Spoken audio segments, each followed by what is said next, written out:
श्रीराम जय जय राम. श्री अनंतकोटी ब्रह्मांड नायक राजाधिराज सच्चिदानंद सद्गुरु श्री ब्रह्मचैतन्य महाराज की जय. जय जय रघुवीर समर्थ. श्रीराम. श्री ब्रह्मचैतन्य गोंदवलेकर महाराज प्रवचन 13 मार्च. परमात्म्यावर पूर्ण निष्ठा पाहिजे. आई करता रडत असलेले मूल आई भेटल्याशिवाय रडणे थांबवत नाही. त्याप्रमाणे समाधानाकरता आनंदाकरता धडपडणारा आपला जीव परमेश्वर प्राप्त झाल्याशिवाय शांत राहू शकत नाही. म्हणून प्रपंचाची काळजी न करता परमेश्वराची प्राप्ती कशी होईल याची काळजी करा. भगवंतावर संपूर्णपणे निष्ठा ठेवल्याशिवाय आपली प्रपंचाची काळजी दूर होणार नाही. सर्व जगताचा जो पालन करता तो आपले पालन नाही का करणार? प्रत्येक गोष्ट त्याच्याच सत्तेने होते हे लक्षात ठेवा. मग प्रपंच कधीही बाधक होणार नाही. एक भगवंतावरची निष्ठा मात्र शेवटच्या श्वासापर्यंत सांभाळा.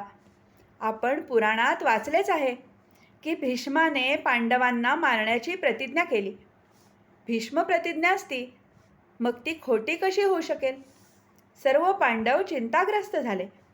पण द्रौपदीची निष्ठा मात्र जबरदस्त होती. ती म्हणाली, आपण श्रीकृष्णाला विचारू. तिने सर्व वृत्तांत त्याला कथन केला. श्रीकृष्ण म्हणाला, भीष्माची प्रतिज्ञा खोटी कशी होईल?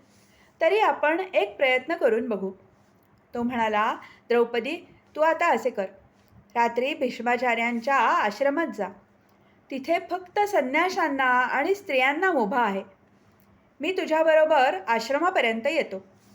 त्यानंतर श्रीकृष्ण द्रौपदीला घेऊन भीष्माचार्यांच्या आश्रमापर्यंत गेले आणि बाहेरच तिचे अलंकार आणि इतर वस्तू सांभाळत बसले. श्रीकृष्णांनी तिला आत जाताना सांगितले की भीष्माचार्य आता झोपत आहेत. अशा वेळी तू आत जा आणि बांगड्या वाजवून नमस्कार कर. त्याप्रमाणे द्रौपदी आत गेली आणि बांगड्या वाजवून भीष्माचार्यांना तिने नमस्कार केला.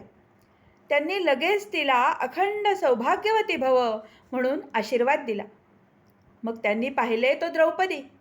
तेव्हा ते म्हणाले, द्रौपदी, ही अक्कल तुझी खचित नव्हे.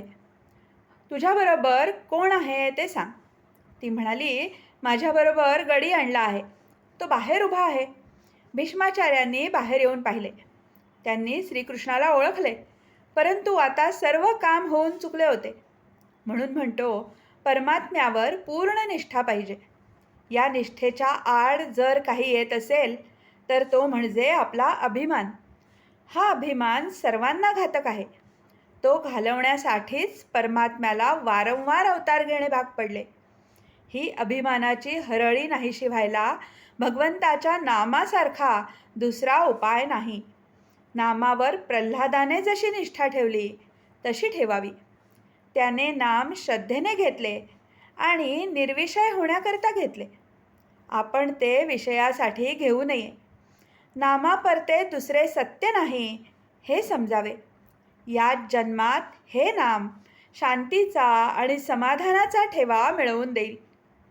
आजचे बोधवचन. नामस्मरणात स्त्री पुरुष, श्रीमंत गरीब हे भेद नाहीत. फक्त ते श्रद्धेने घेणे जरूर आहे. जानकी जीवन स्मरण. जय जय राम.